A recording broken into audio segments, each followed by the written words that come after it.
Welcome back to MMA Fancast. To everyone who's already a subscriber, if you're not already a subscriber, please subscribe so you can see more great interviews like the one coming at you right now. My name is Luke Payson, and it's my honor to have back on the show a friend of mine, a friend of the show, the General Justin Patton. What's up, dude?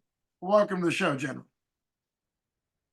The last time I had you on the show, you were talking about a fantastic victory for 247. Really a great show and display of all your skills and talents. You're going to have that opportunity in just under a month.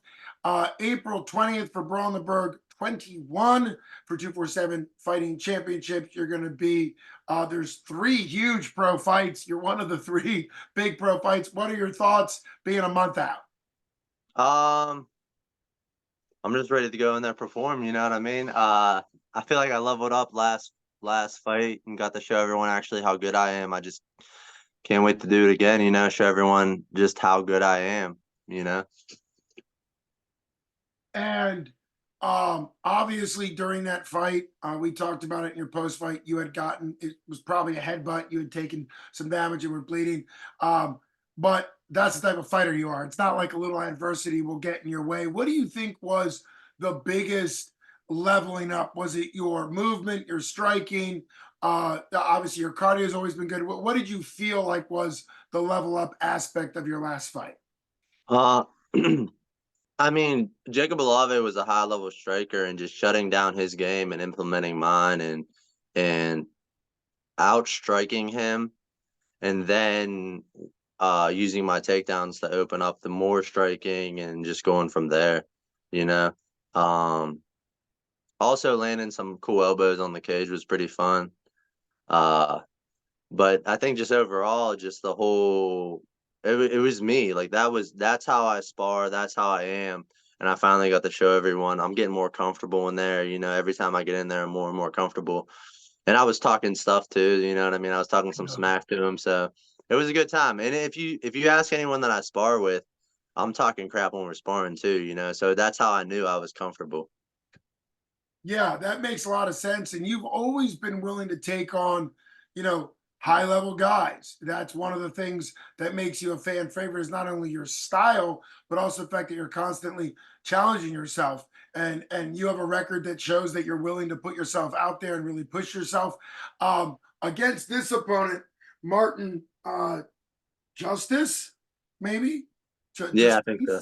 Justice or Justice. What are your thoughts on him specifically? He looked strong. I mean, I want to see how strong he is. I keep telling everyone I just want to go in there and feel him, you know, no, like not being weird, but I want to feel how strong he is. Um, he looks like he can hit hard, you know. Um, Muay Thai striker. So I just want to see, you know, I want to see what he got.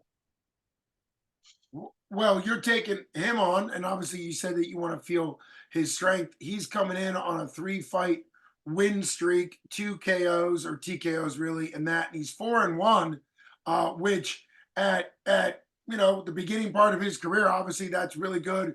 What is your confidence level? Your professional record is 5-3. We have talked about how your Zimic fight was really going your way until it wasn't. But your record is at 5-3. Very well could have been 6-2. Obviously, had you stayed out of that danger when you got caught in the guillotine. But you're taking on a guy on a bit of a hot streak. What do you feel about putting a speed bump in his career potentially and stopping his hot start here? I love it. Love it. You know, he's coming into Pittsburgh thinking he's gonna put me out. Like I know he's gonna swing for the fences, and we'll see. We'll see how hard he hits. You know what I mean? And how clean he can land. Uh, but as far as circling back on the Zimic thing, I still have nightmares about that. I'm not gonna lie. I didn't know the nightmares part. I did know emotionally it was a very hard fight. Yeah, I still have bad. Or I'll in training I'll get put in a guillotine and I'll have a freak out. You know, I'll freak out and get out of it. Or like if I get stuck in it, it's traumatizing still. So Well, yeah. And one of the reasons was, and you've talked about this candidly on this show, was that obviously he was a great fighter. I believe he was undefeated as an amateur and then was 1-0 as a pro, and fighters were dodging him, you know, and obviously you don't dodge anybody, you take on a challenger, and he was upfront on the show when I interviewed him that he knew you were a huge step up in competition, and basically he had to take what fight was offered him because, you know, people were dodging him. But we had talked about afterwards that one of the frustrating parts anytime, I mean, you lost from a guillotine, was just how good you felt. That was really the first time you were starting to level up. Even with that loss, and I know that still sucks for you emotionally, what do you think has been the key of the last, you know, year or so? You know, if you count his fight where you really showed a lot of improved skills, and then of course your last fight against Jacob Lave where you put it all together. What do you think has really been the key in your leveling up over the last year?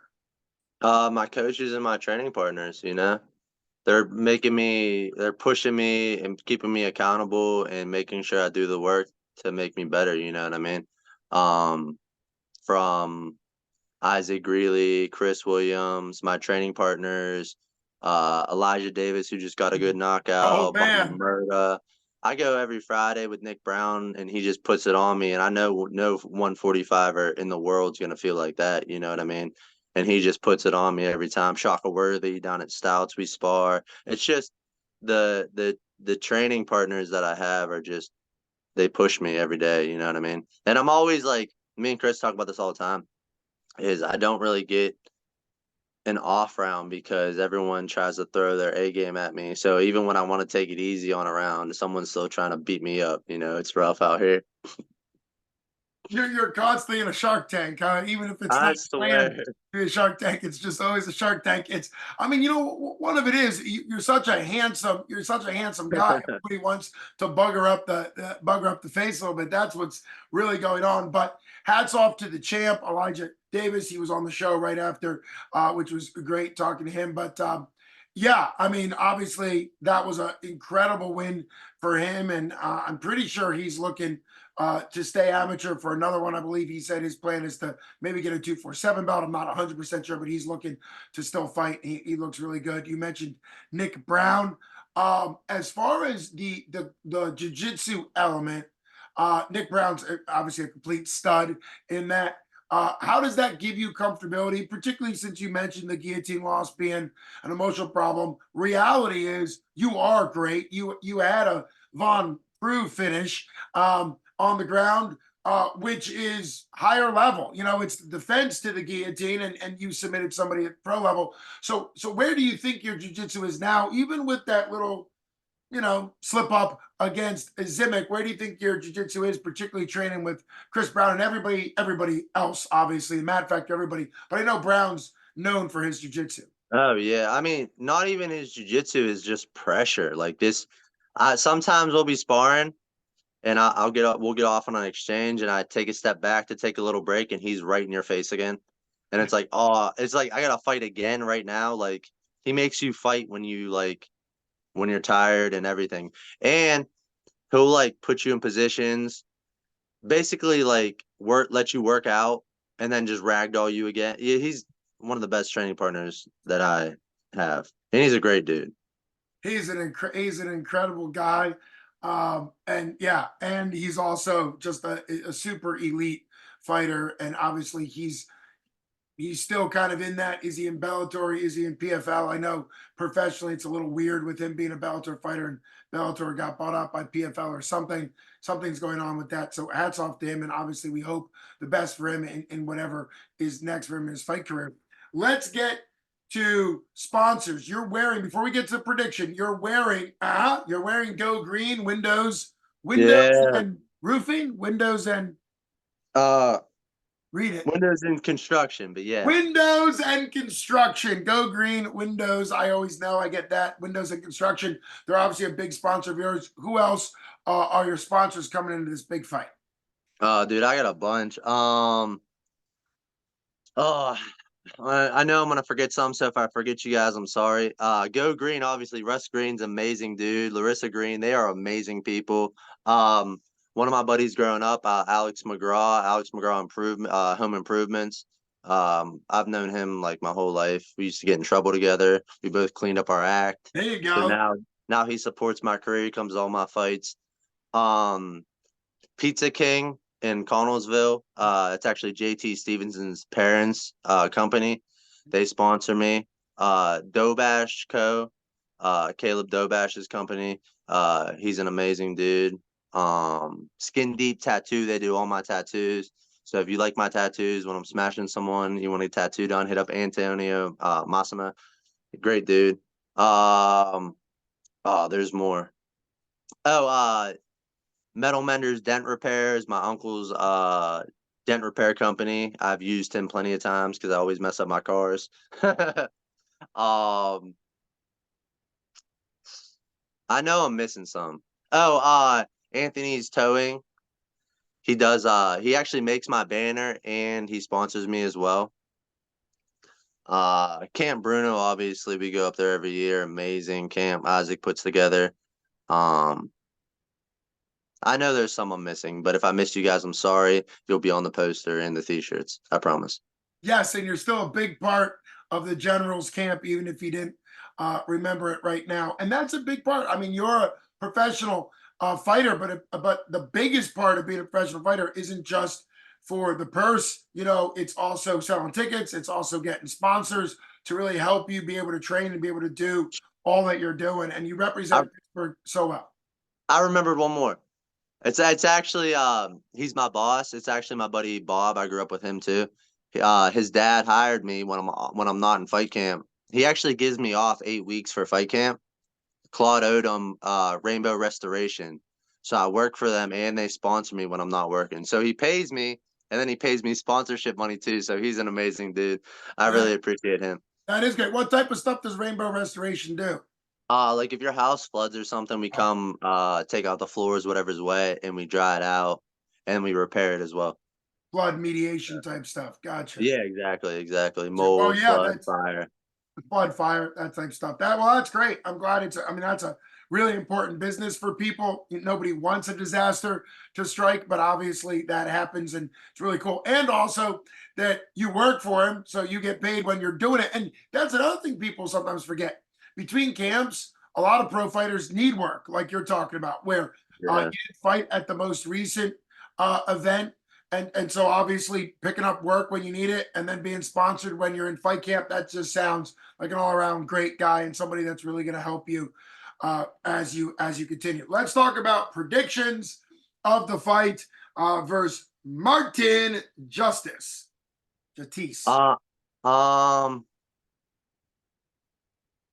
I've been working something real special and secret. I can't really tell you what it is.